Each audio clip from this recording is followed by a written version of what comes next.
guys can hear me okay out there.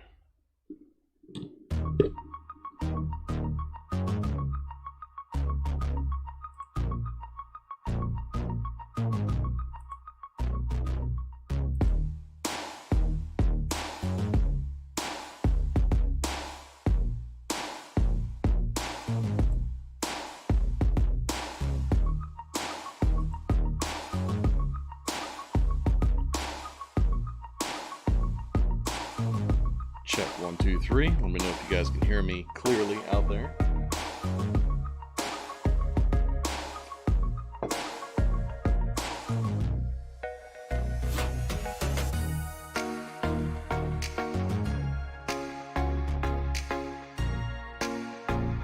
Just this week, we're going to move to Monday. Because I just realized I'm traveling Wednesday night.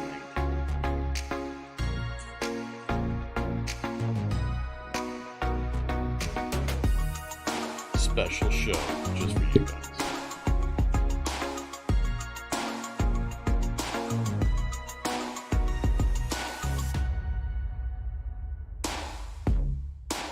But can you hear me clearly?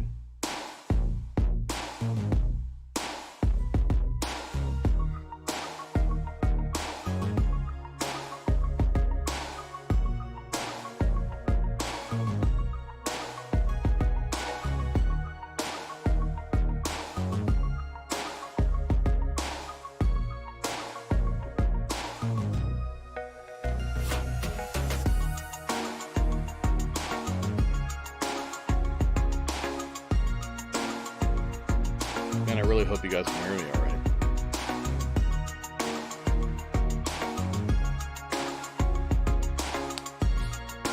Sound check, sound check.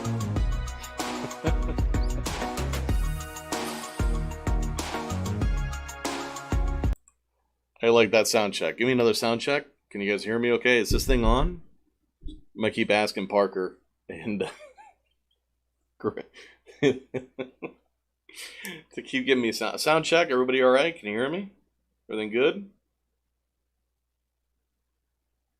How about now? How's our sound check? Oh, we're going to have a good time tonight. This is kind of off the cuff kind of show. It's going to be quick, easy, and to the point. And we're going to show you some new things, talk about some old things, show you some of the updates on my car for this weekend's event. I'm heading to Raleigh, North Carolina for the Good Guys event. If there's anybody in the Raleigh, North Carolina area that would like to meet up, most likely Friday night, be heading out to get something to eat, get some drinks, whatever, and I'll let you guys know where I'm going so you can join me if you think you're interested in that. Sound check, sound check.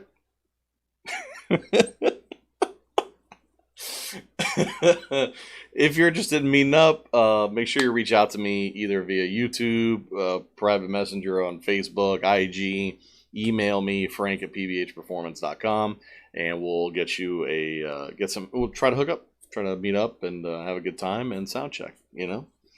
So this is PBH Live, impromptu PBH Live, Monday night instead of our regularly scheduled Wednesday night, because Wednesday I will be traveling right after work, hitting the road. I'm going to be doing live updates probably through Instagram while we go. I'm going to try to do that because I need to stay awake. I need to drive till about midnight. That's my target. I'm going to drive till midnight from PBH, hopefully end up either in Jacksonville or Brunswick, Georgia. Crash for about 4 or 5 hours, get right back up, drink coffee, wipe my face off. Hopefully my dad's still with me at that point, and keep driving and get into Raleigh around midday, 1 o'clock. That way we can see the lay of the land for the event, find the hotel, maybe get some rest, and go to they have an opening night thing, a Raleigh Speed Shop that night. Try to check that out too. So we are going to do some networking in the Good Guys field and get ready to try to kick some ass in the autocross. This event I'm going to is going to be really a test to see where I'm at since I've improved my driving and the setup on the car, see how we relate to the rest of the field. I will be in the pro class because I have a 315 front tire, which means I'm up against even faster guys, which is, we'll see. Let's see what we got. See what we got. See what we got to improve. But anyway, this is PBH Live episode 47. Not a whole lot of Coyote Swap tech in this one. I'm just going to be chit-chatting about the autocross stuff, some new swag that we got. We got some test pieces in from Printful, who's handling all of our swag now. And we'll talk a little bit about some prototype parts that are incoming at prototype, actually final pieces. They're coming in, so you guys can plan for your builds. And we'll do a couple more sound checks. We'll do a sound check now. Sound check. Everybody good? You hear me? All right. I am going to be drinking my last Sailfish Brewing White Marlin Wit to get things rolling. This thing's been in the freezer for about a week and a half. It's going to be delicious. So yes, my name is Frank Perdomo. I work here at Powered by the Hour Performance. This is PBH Live. If you're new to the show, for any reason, don't know what's going on, we do have a live chat room. We talk about Coyote Swap stuff, Coyote Swap related stuff, PBH related stuff, our components. We are Coyote Swap specialists, 6R80 specialists, 10R80 specialists, and working our way through the Godzilla stuff as it becomes available. If you have any questions about what we're talking about on the show, you can post them up in the chat room. If for some reason I don't get to it in the chat room, there's one surefire way to make sure we do. There is a super chat. You can pay as low as $2. It puts it up on the screen. It gets in my face, and we got to answer it. We'll answer it together as a group. If you have a question, a lot of the guys in this group are just as smart as I am and have just as much experience as I have, so they can actually help you with some stuff as well. But if that's not enough, you can call us Monday through Friday, 8 to 5, 561-737-2331. You can email us, info@pbhperformance.com, frank@pbhperformance.com. If you call us Monday through Friday, 8 to 5, you're going to get one of 4 people on the phones. It's going to be Frank Pezzo, Christian Papa, Travis Dean, and myself. Our website, pbhperformance.com, has a lot of our products on our full catalog. If you look on there and you're a little confused with what's going on, email us. We'll answer it. I guarantee you we will answer. It may not be the fastest answer, but we will get you an answer. If that doesn't work, call us. You got the number. We already said it already. So anyway, I just got back from Charleston for an anniversary trip. I actually went to Lexington to a wedding in South Carolina. Had a really good time. Had to rent a U-Haul to get from Columbia, South Carolina to the wedding, and then down to Charleston for the weekend. Charleston's an awesome place. I got this hat at a local brewery there. I really enjoyed it. I recommend it to anybody who's into food and drink and history. If you like walking around places, also a pretty cool city. So if you know that area, been there before, post something up, man. Let us know. We're shaking. Also, if anybody has any questions, you can post a comment on the video. I always have to give this rhetoric. Please subscribe to the channel. Please hit the notification bell. Leave a comment. Like the video. Share it. Do everything you can because it helps our analytics. It means more people will find it just like you found it. So let's say hello to some people and sound check. So I think earlier it was Jose Delgado, I think was the name I saw earlier that was first. F-150, S550 in the house. What's going on? 2000 MCR hitting us with that consistent Great Odin's Raven. I love it. Root Beer, Jordan Dunning, Kevin Rogers, Robert Whedon. What's going on, Robert? Parker, Go Lightly. Absolutely. Kevin Rodgers. Wild Horse 50. Who else? We got Juan Jimenez. Puddin 676. Not bad. Jamie Zamora. Project T-Top Capri. What's up, Frank? New time or just a one-time deal? This is a one-time deal. If, for any reason, I have other conflicts in my schedule on Wednesday nights, I'll probably try to move it to Mondays. If not, I usually fall back to Thursdays. But I didn't have a whole lot of time to adjust for it because at the last minute, this trip to Raleigh, I was going to leave on Thursday. And then I was like, man, I don't want to really drive like 12 hours straight and then get there and get right into a hotel room, wake up tired and on adrenaline, and go try to drive my car. I want to arrive with a clear head and relaxed. So we're going to leave Wednesday after work. We're going to drive about 5 hours, stop. We're going to sleep upon an inflatable mattress for my expedition for the second row. So either me or my dad will have to sleep in one of the front captain's chairs. Second row will be available if somebody to lay down. Catch a little 4 or 5 hour cat nap. Wake up. Rub your eyes. Drink some coffee. Smack yourself a little bit. Have a really bad gas station egg sandwich. And hit the road. The expedition gets about 550 miles to a full tank of 93. So I should be able to get up there on one tank. And we're going to maybe stop at Buc-ee's. Get some snacks. They got a new one in Daytona. They got one in Jacksonville as well. So the Flanagan's Cup I threw away. It had been, yeah, it's gone. The Flanagan's Cup has been removed temporarily, although I do have 2 new ones at home, and I will promptly throw those away because they don't last long. We're just drinking out of the sailfish can right now. So we'll keep saying hello to everybody. Peter Kepke, Kowepke, Nigel Gillett, Rekenstang, that's a good one there. I like it. The Flanagan's Cup question. Alfredo Diaz, what's going on, guys? So glad everybody can join us today. As you can tell on the screen, we do have a flag right down here. This is for the RPM Act. I usually have links in the description. I don't have it set up yet, but I want you to go ahead and check that out if you haven't done it, okay? If you haven't done it yet, make sure you visit and look into that and type in RPM Act into YouTube. Type in the EPA in the RPM Act. Watch some videos as far as what the EPA is saying as it's related to our hobby, our enthusiast market, and how they're approaching it and how they're enforcing all their rules to the most of their ability and their might to basically eliminate any possibility of making a vehicle and basically modifying a vehicle for off-road use. This is important to us because even though it doesn't apply to older vehicles, let's say before 1975, before the Clean Air Act, we have Fox bodies. This affects us. So if the parts aren't available for off-road use, newer vehicles, development is quelled. And if that development is quelled, then we have less high-performance parts to easily mate to our older vehicles. Even though they're older, if they're newer than 1975, you're supposed to have all your emissions gear on there.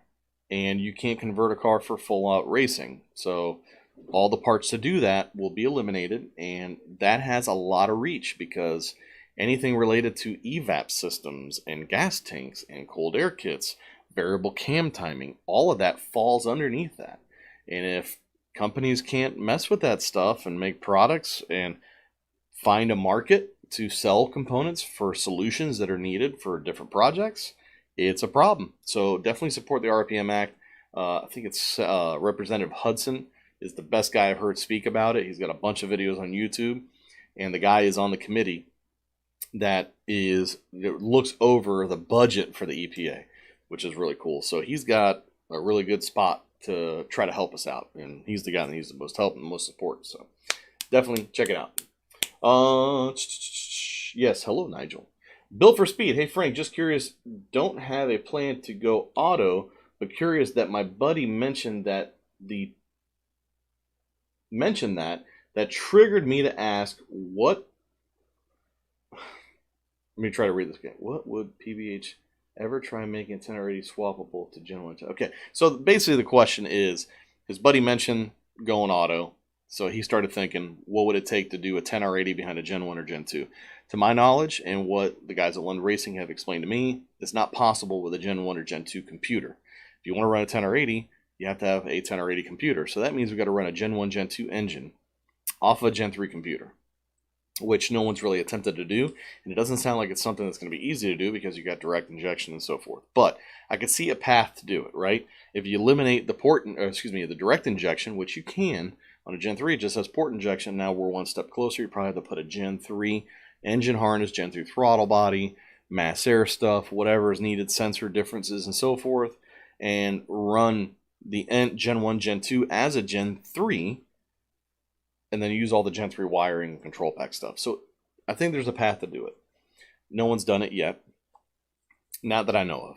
We have not done it. I know that for a fact. So I think there's a way to do it, but I don't think a whole lot of people are like on board to doing all that stuff. If there is somebody who can do it, like London Racing, that's really that you need a tuner at that level to try to help you get through it. I think so. So definitely check that out. Oh, Alfredo Diaz says, Frank, would you ever do a West Coast meet and greet? Yes, I would like to do that.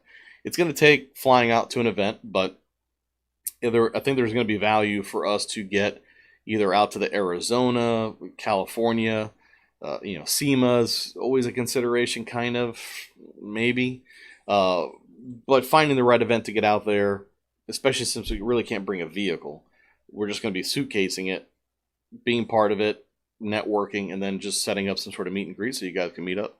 We'd probably plan it in advance. That way, if anybody has to travel, I know California, that area is a big state. So, good morning. Good morning. Fermin, what's going on? Grande Mach-E, what's going on? So, we were talking about Raleigh. I will show you some of the information about that event, which is left over from not last week, but the week before show. This is a Good Guys event. It is the 6th annual. It's April 23rd to the 25th. It's this weekend. If you're in the Raleigh, North Carolina area, if you're North Carolina in general, if you're in striking distance and you're going to come to this event, let me know. I'd like to meet up with you. Shoot the shit. Come find me. I'll be in the autocross. You'll see the white coupe. It's going to be there. It's going to be running Friday and Saturday. I'm probably going to be driving on Sunday.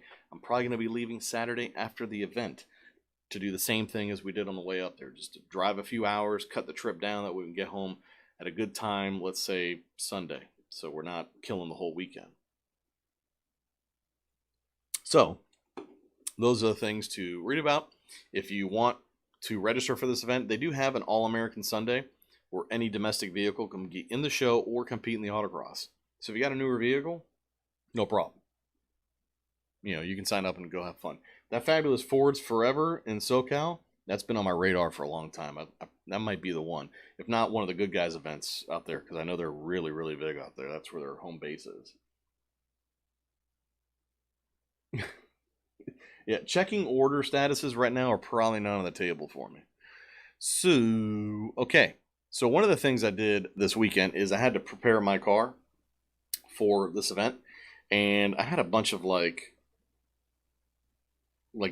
doodad things to do, right? I had to put my rear window back in because I took the optic armor window out, put my new rear window in, and promptly it leaks in like 3 different places. So it's going to have to come back out when I get back, and I'm going to have a professional do it. I also lost like 5 or 6 different clips that hold the rear window molding in, so I got that to do tonight in a pinch to make sure my molding doesn't come flying off during an autocross run. I decided to paint my tip, my exhaust tip.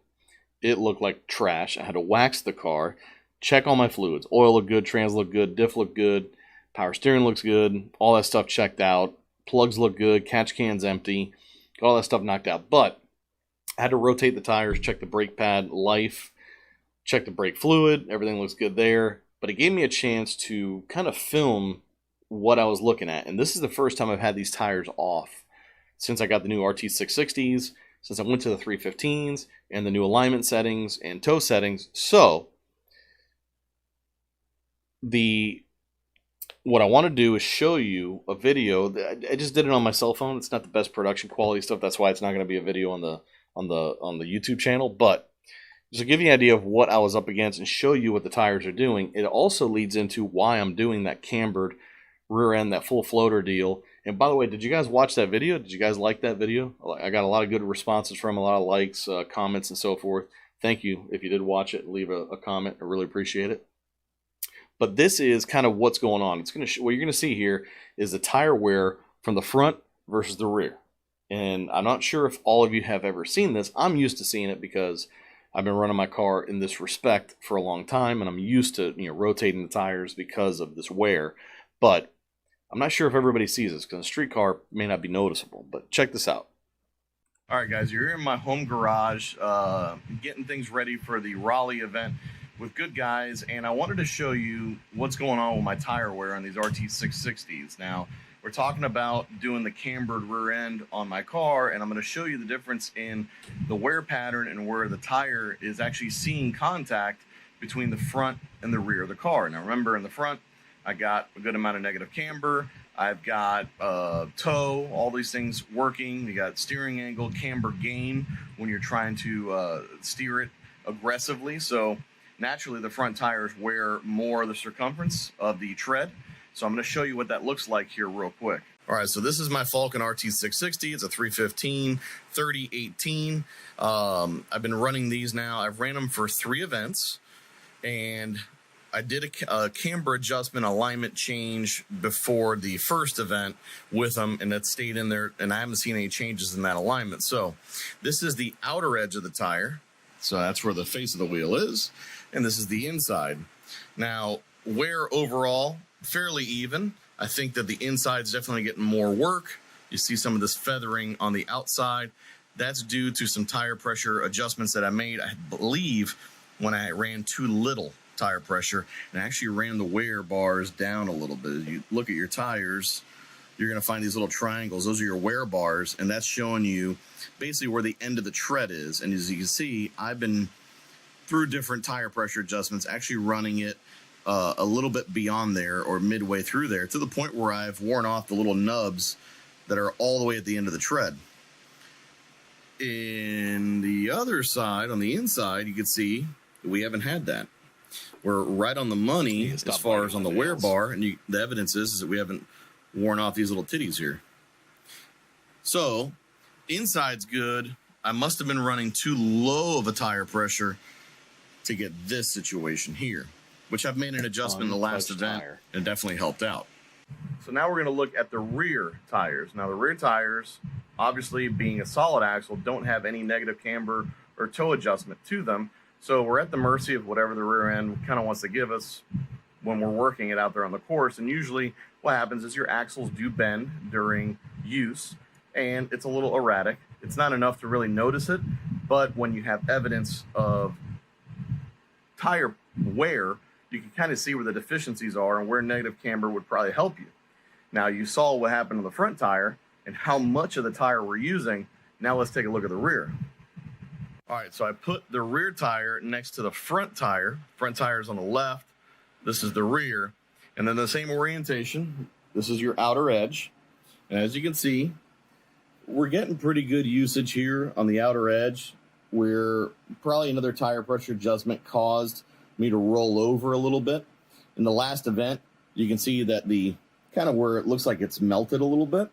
That's where we were wearing in the last event, but I have gone beyond that in the past. And again, the titties are gone. So I've definitely been stretching and rolling the tire over, which in that last event, I'd made a tire pressure adjustment and it worked a lot better. You don't see as much feathering on the outer edge versus the inside edge, naturally, because the rear tire is not steering and the front tire is doing a lot more of that work. But what's really interesting is look at the inside edge of this tire. So there's the wear bar. And literally, I'm not using a good inch of tire patch in the rear. Now, this is probably not something a lot of guys notice on their cars. I'm not sure if really in drag racing it's a thing with solid axle cars, but on a car that's dedicated to handling, especially trying to get out of a turn, this is vital, because that extra inch, obviously you have two tires, that's 2 more inches of contact patch. These tires are expensive and you try to want to use the entire thing. So what I'm going to do now before I go to this event is I'm going to rotate them. That way this tire goes on the front and we'll start using this inside edge. That way we don't wear them completely uneven. And then this one will go to the rear and the inside edge will get a break basically until we do the conversion with the Pro Touring cambered diff. So one of the other upgrades I'm doing before I head to this event is I'm finally going to put my hub centric front spacers on. Now I have to run spacers, I believe they're 1/2 inch. Yeah, these are 1/2 inch. To get these 315s and new Ford Star wheels to fit on my setup. But currently what I have on the car, because I was trying to figure things out, were just 2 1/4 inch spacers, and they're not hub centric. As you can see, I got a little bit of sweat on my brow there. It was a little warm here in Florida this weekend. It's starting to become Florida again. So I'm going to change those out. To do that, I got to pry these 2 1/4 inch ones off, because there's so much rust and oxidation built up on the hub that they're like seized onto my hub, and they're not fun to take off. All right, so this is what I'm talking about. 2 1/4 inch aluminum spacers. These are the UPR spacers. There's nothing wrong with them. You see all that oxidation that's built up on the hub there? That's from parking my car outside at the shop, and it just built up, and I was in a rush to get these on, and I just hammered them on. Well, now I got to fight with a pry bar and a hammer to separate them and get them off of there so I can change out to these guys that I picked up that are hub-centric. It's a 1/2 inch, it's 1 spacer. They're black anodized, so it's going to look better on there too. And these are really cool. They're very affordable. I got them from CJ Pony Parts. I want to say they're like $35 for a set, and that's all I need to update my front wheel setup. These are my Willwood brakes. As you can see, they're really tired, and I have new ones that I'm going to switch to as soon as we do the new rear end setup. I'm also going to be putting new rotors on them. As you see, these rotors have some wear, but these rotors used to be slotted. The slots are completely gone. That's how worn they are. So they're on their last leg. I'm trying to stretch them out as far as I can. They are still okay, but they got a hell of a lip on them here. So they're definitely down to the minimal. No cracking. I inspect them all the time. And my brake pads are in good shape. But I'll be changing those out when I go to the new Willwood brakes anyway. Everything else looks good underneath here. Looks like I got a little bit of tire rub on the sway bar, rack. Sway bar bushings look good. K-member looks good. Residual valve for the brakes. Hypercoil springs. Those are the SN95 sway bar relocation brackets from Maximum Motorsports. We talk about those all the time to clear oil filters and such, because as you can see, I have the F-150 neck, but I'm using a, let's see if we can brighten that up, an adapter, a Canton adapter, to adapt it for oil cooler. So it's just a quick look at what the inner workings look like in here. They're a little dirty. They're not as pretty as you would want them to be, but I'm working on all that, so see how it goes. All right, so that is all the corrosion that's built up on the hub that's making these spacers hard to get on and off. So I'm going to clean that up with a Scotch Brite pad. You see I did the other side already. And that'll help clean that up. I use a little bit of WD-40. Penetrate some of the stuff. That way it'll be nice and smooth. And I'll just tap this guy into place. And I'll be hub-centric again. And it'll work just as intended with 0 issues. There we go. After a quick cleanup, got most of the stuff off. Doesn't have to be perfect. Wipe it down so there's no residual. Now we'll be able to put the spacer on and rock and roll. All right, there it is. Hub-centric, correct spacer for my setup.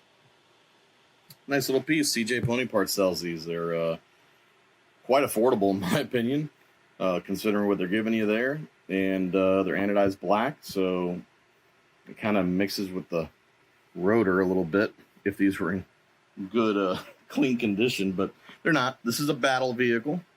She's no show pony, so this would be a nice little addition to have them. Be easier to hang the wheels on there once you go to put them on. Now, while I have the left front tire off, I wanted to show you the front wear on it, because it is the same as the passenger side. You can see this is the inside of the tire. Let's focus on there. This is the inside of the tire. And the wear bar, as you can see, we've been wearing up to it, but really where all the action's happening is back here. So we got to find a way with our tire pressure adjustments to get more action on the inside of the tire instead of rolling it over. Because when we're rolling it over, we're getting this feathering. You can see that's all predominantly on the outer edge, and we're rolling way past the outer bar, which I think the last time I did get the tire pressures right, I had to up them. I was a little too low. I was expecting to gain heat in the tires, and we weren't. So we had to run them really soft, which was kind of like a placebo. The car did feel okay, but it wasn't the best for the tire, and these things are not cheap. So I'm going to keep working with higher tire pressures, start off closer to where they need to be hot, and that should prevent the rollover and so forth, and you actually get some more action on the inside of the tire here where it's supposed to be. All right, so here's another side-by-side comparison of the tires. What you have here on the left, that's the front one we were just looking at. This is the left rear. And again, we got a good amount of rollover on the edge there, but it's not nearly what's happening on the inside. On the inside, we basically have that inch of unused brand new tire.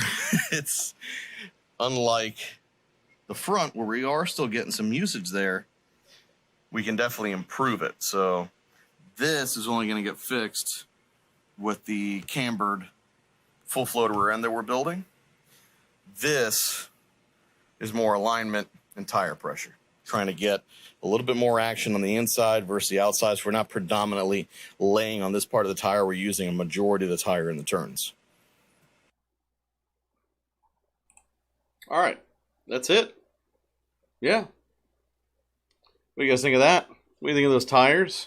What do you think of that wear? I think Wild Horse was asking about my rear geometry because it looks like uh, awkward wear, like there's something wrong. But I will tell you right now, as long as I've had this car, my tires in the rear have always worn like that, and that's been through a set of Steeda control arms, Maximum control arms, a 5-link 2, and now a torque arm. All the other solid axle cars that I ran with always had the same thing, so it was a constant rotation, trying to get as much negative camber up front to increase front grip because of a lack of rear grip and trying to balance things out. And what we could do is just rotate the tires so that we didn't chew up the inside edge of the front tires prematurely. But I think what I did to my tires is I ran them too low a tire pressure, so they were just rolling over on the edges, creating that feathering. That feathering is fairly normal from what I understand. It happens even when things are right. But trying to find the right amount of tire pressure, naturally you're always going to be using those front tires more, just because of camber gain, especially on the McPherson strut style suspension that we have. As you can notice, I have a different hat on.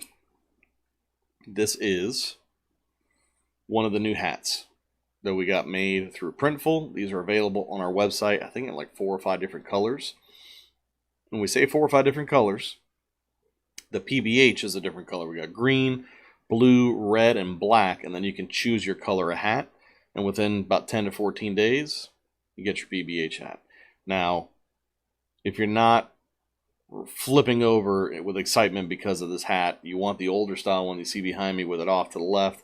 Unfortunately, that's not an option with this company. So we're working on some new logos, maybe in the future, to get done with them or with somebody else, because they do offer warehousing, which is nice because I can have them made, put them on our website through them, and they can warehouse them and ship them for me. So it's a nice little thing. But this is one of the new ones. I got this one done as a test. This is kind of like our Seattle Seahawks layout. Blue with green. Not bad. It's supposed to be a puff. I didn't really see the puff on that. So what I'm going to do is remove the puff option and make the hats $1.50 cheaper. So that's one of the new items. And we do have some new shirts, but it's mainly just colors, right? So we all have our Coyote Swap shirts, right? Hashtag Coyote Swap. This is a newer one. This is like a navy blue shirt to match the hat. But there was a little bit of a problem with the rear gear. Does that look gray to you or blue? The gear. Because it looks blue in person. And it's a little weird. But in every photo and every camera I put on it, it looks blue. So we adjusted the colors so it'll print better through this process. And now you can get this style of shirt in black, white, blue, like a royal blue like this one, a bright blue, and a gray, all through this company. And we just loaded to our website a long sleeve version, which is essentially the same thing. Coyote Swap in the front. It's got the gear in the rear. Gear in the rear. But we did add on the sleeve just a reminder that we drive 5-liter Coyotes. So, let me flip it over. How about this? There we go. That's going to be on your left sleeve. That way, when you're driving and you put your arm out the window, they realize what the hell you're talking about when you say Coyote. So all this is some of the new stuff we have out there. We got hoodies now too. We got women's apparel if you want to get something for the wife, so she feels as part of it. We're going to have some kids stuff loaded up. And once we get it all loaded up and everything working, then we're going to unleash some new designs. Maybe some stuff that's specific to our transmission components, our Coyote Swap components as far as control packs. We're going to have a new name for that stuff here in the future. So as we brand it and come up with, kind of like a product lineup, a full catalog with really memorable names to separate it from everything else out there. It'll be a way to show some patronage and let people know what you use to get your car done. Yeah, that last one I put up, that's long sleeve. Those, I think, are on our website right now. So, it looks gray, right? I took a picture of it because I was kind of bitching and moaning at the company. They're like, it looks gray. I'm like, you're right, it looks gray. In person, it looks blue. On the black shirt, it looks gray. we had a lady's swoop neck shirt done, and it looks blue, and it's on a black shirt. So what we found out is the color scape that I was using in Photoshop is the wrong settings. So it may print differently from shirt to shirt. So we fixed it. It's fixed it. And now there's a new gear logo. It's the same gear logo, but we had to change some of the colors. Now where it says Coyote Engine Swap Solutions, it's red. And then the gear itself is a darker gray. So it looks a little bit more menacing, you know. Let's see here.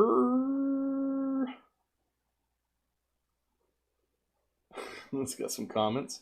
For me, Junior 89, Fox Yodi, Frank, you guys can just send me all your PBH stuff. I'll install it on my car and then just use it on shows out here in SoCal. I don't have to worry about driving your car out here. Yeah, great idea. Let me just find a pallet real quick and shoot it out to you there. That's the old SEMA action.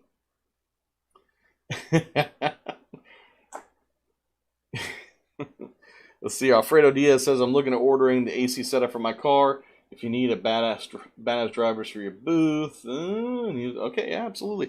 We could do something like that where I set up a booth and just invite customer cars to be in there.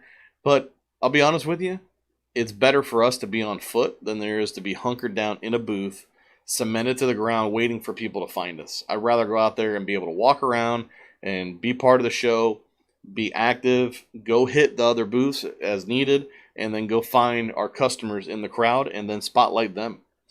I think that's honestly the best way to, especially for a big event.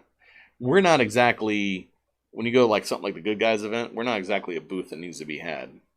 We're very niche, and in that world, it's like niche, all the way at the bottom of the niche is us. There's I think only 25% of the people that go to that show even own a Ford product.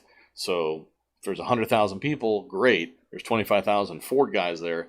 Of those 25,000 Ford guys, which could be owning anything from a Model A brass era car to a new Mustang or F-350, how many of them are really looking for Coyote Swap products? And then how many of those people are like they're ready to buy Coyote Swap products? You know, so it's a little bit of a draw for us. I think at one point we're going to have no choice but to show up, but that's maybe when we graduate to the point where we have our own car, or maybe even go in with another builder and sponsor them to go out to these events and we just meet them there, you know?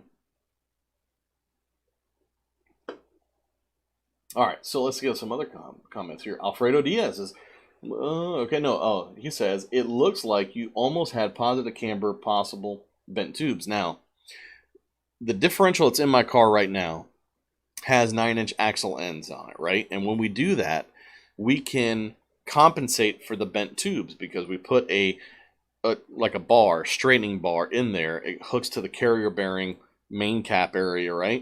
And it comes true all the way out. So you can see how bent the axle tube is, but that allows you to go ahead and bolt the axle end to the tube at that point and weld it in the correct orientation. That way it's not bent. You're basically offsetting it, right, with the axle end. What's happened with my car now is the axles themselves have too much overhang, and from driving on the bearing, as you can imagine, if this is your axle and the bearing is back here and all the weight of the wheel is out here, it naturally is going to bend, and I do have warped axles. They're not severe, but you can hear it in the rear brakes when you're coming to a stop. Kind of feel like you got a bent rotor. It's not a bent rotor, it's like I got bent axles. But I can't really say that that's playing a huge role in what's going on there because I've seen that wear for a long time. I've seen that wear through so many different changes. And it's just it's kind of like the nature of the beast, I believe, with the 8.8, with the solid axle rear end, especially in 8.8 with C-clip axles and that all that overhang that they have. Naturally, it's just they flex. Now, you would think they would flex negatively. S550s, for example, IRS cars, have the opposite effect. They always wear the inside of the tire more aggressively than the outside of the tire, similar to the front.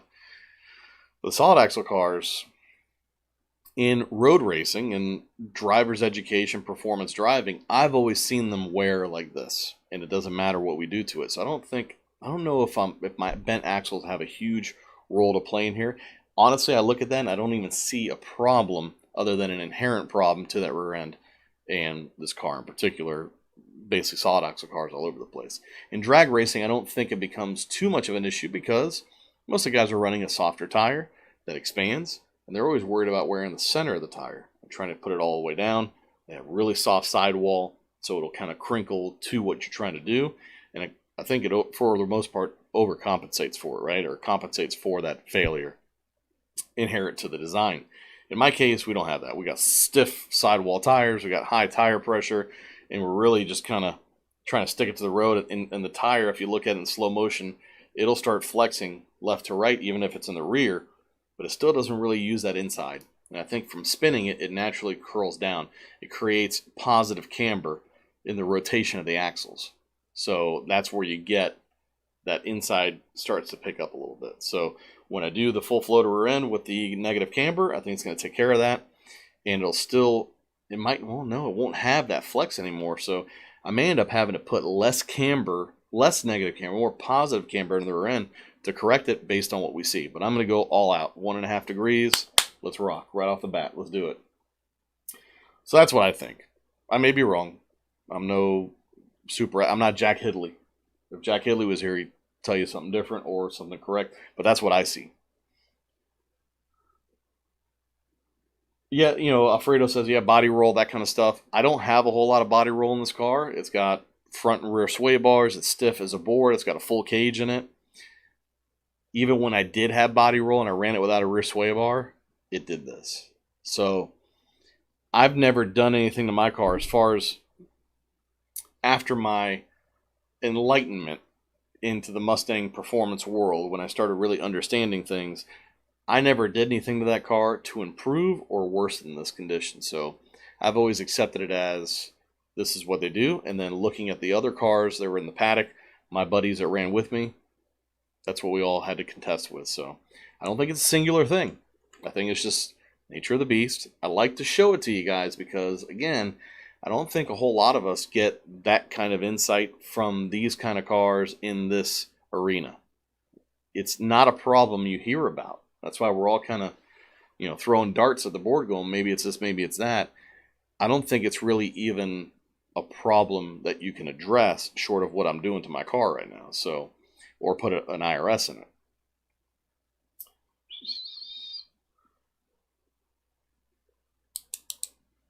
Let's see here. Alfredo says, what about driving a customer's car?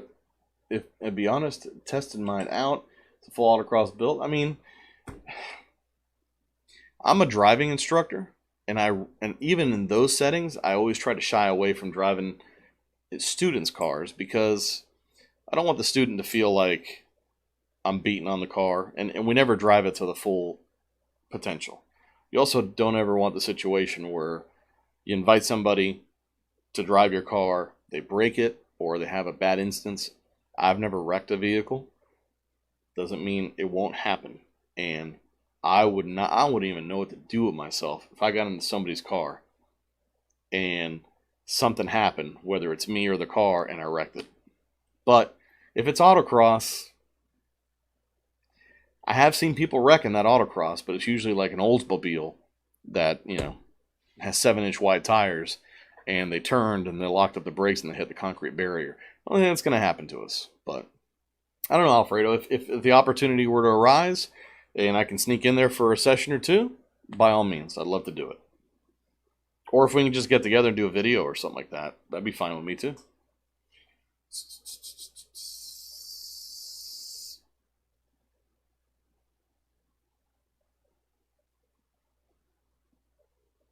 Yeah. So that's what I got cooking. That's really all that's going on right now. We did find out that we're a couple weeks away from getting our Gen 3 mass air housings. Now, you guys know about our Gen 1 and 2, no tune required mass air housing. It's 85 millimeter. We offer it with or without the tube. The Gen 3 version's coming. It's right around the corner. And once we have it, I'm going to do a product video explaining everything about it. Let's see if we can even do some dyno testing with it and show you some installation tips to it and what you should do with some of your PCV stuff as well. That Gen 3 is going to be neat because Gen 3 mass airs, even the stock ones, are 100 millimeter. So if you lean towards having, you know, that bigger is better idea with cold air kits, you could opt to run a Gen 3 mass air housing on a Gen 1 or Gen 2 and take advantage of the extra 15 millimeters of tubing. Even when you do that, if you tell your tuner that you're using a stock Gen 3 mass air, they already got the exact factory data. There's no hunting of idle, no weird stuff. I can't really attribute why, but when we put the Mass Air, the Gen 1, Gen 2 Mass Air on my car, it runs and idles a lot better, to the point where it even launches better, like coming off the clutch nice and easy. Either the clutch finally set in, or it just has a better drivability and it transfers to launching it. My car has terrible, terrible clutch chatter. So if you catch it the wrong RPM, when the RPM dips, you go, you know, it's really nasty. When I did this, the idles really calmed down and stopped hunting on me a little bit and moving up and down. It just seems like it's easier to drive and to launch. So I think there's going to be a lot of guys who are happy to see that come out. Also, that Mass Air will be important because I think guys can use it for supercharged applications where they're making custom air boxes and stuff like that, custom intake tubes. Since it's 100 millimeter, it's pretty big and get the job done. Roush 2650 guys that want to use the new Roush front feed blower, which is going to be the Ford Racing blower, that one doesn't come with a Mass Air. Roush converts it to MAP, but there isn't a whole lot of tuning support out there for it. This Mass Air installed on that blower will allow you to run the 2650 in your Gen 2 or Gen 3 powertrain. I don't think you can run in Gen 1 because you got to put a GT350 throttle body on it.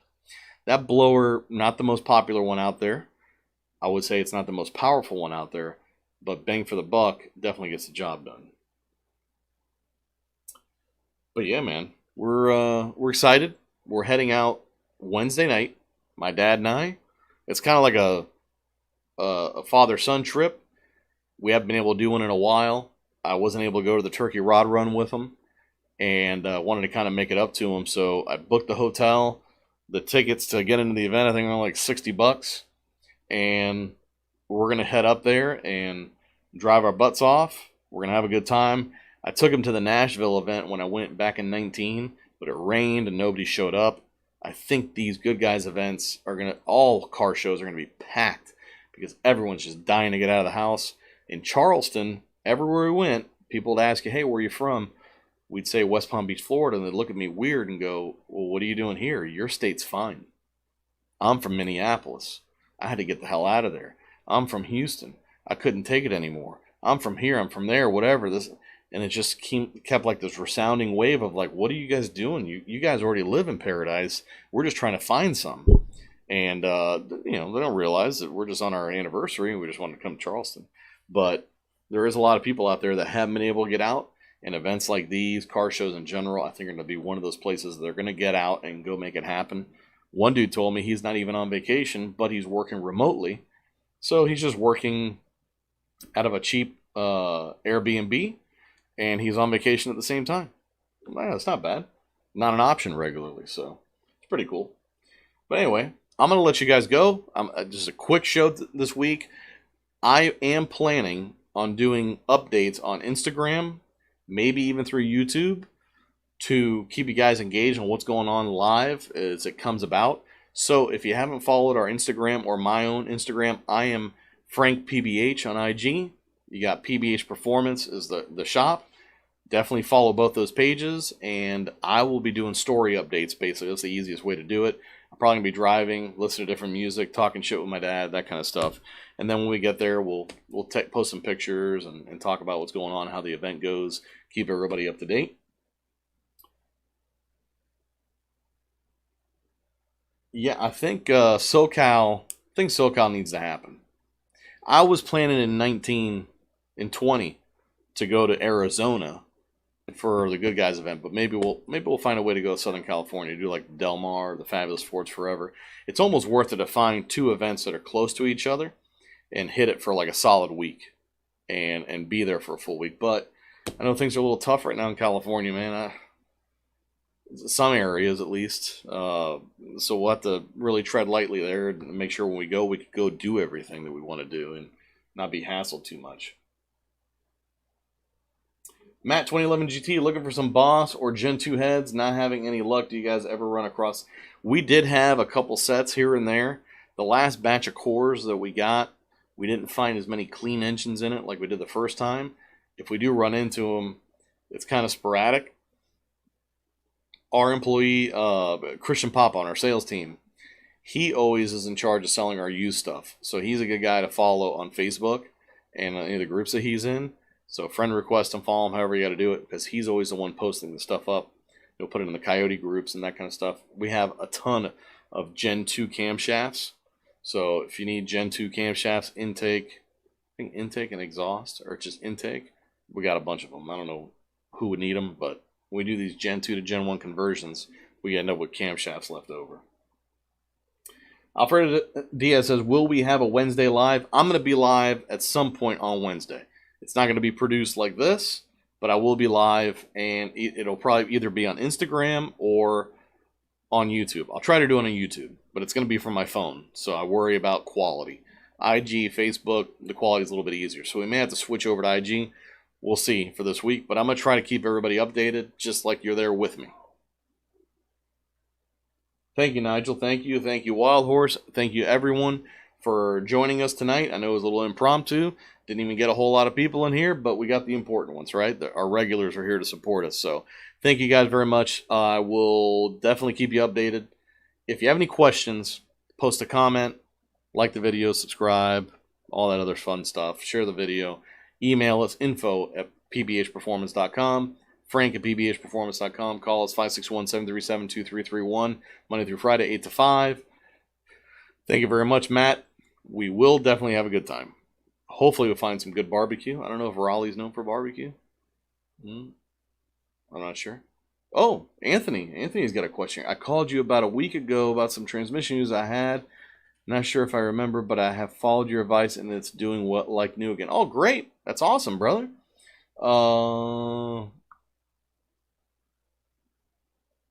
Can someone get me my Steeda end links and camber arms or a refund? Ford more perform. We sold you that stuff? Steeda end links and camber arms. I didn't know we sold them to you. If you're having... Are you serious? You haven't gotten a refund? It's been 6 months? Email me, please. Let me look into it, see what's going on. Grand Mach E. Awesome. Drive safe, buddy. That's from Parker. Thank you very much. 2000 MCR. Thank you for joining us, brother. We will have a good time. I appreciate everyone, and thanks for joining me tonight. Let me see if I can find the end stream button, and I found it. We'll post up some links to these new swag items in the description of the video. And if you guys have any questions, definitely hit me up.